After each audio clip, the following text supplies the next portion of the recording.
Everybody, I'm really proud of you for spending some time with Jesus today. My prayer for you is that these moments that we spend together will prove to be some of the most important moments of your entire day. I pray this time helps you stay centered on Jesus and what is truly important in your life. I pray our time together gives you perspective so that you can live more like Jesus today than ever before. Today, I want to take you to a story in Mark chapter 11, verses 15 to 17. Jesus has made his way into the city of Jerusalem, and it's the final week of his life.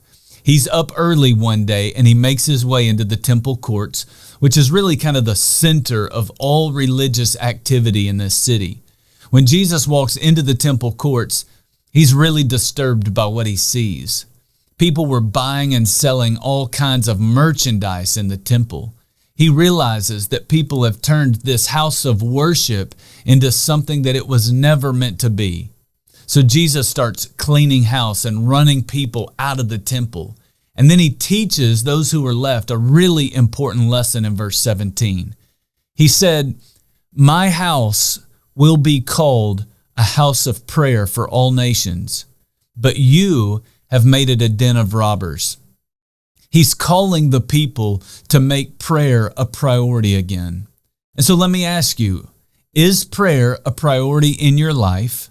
And is prayer a priority in your weekend worship experience?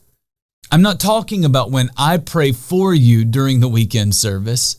I'm talking about when you sing songs and you make those songs into prayers to God. I'm talking about when you hear a part of the message that really speaks to you, and then you pray to God about that area in your life.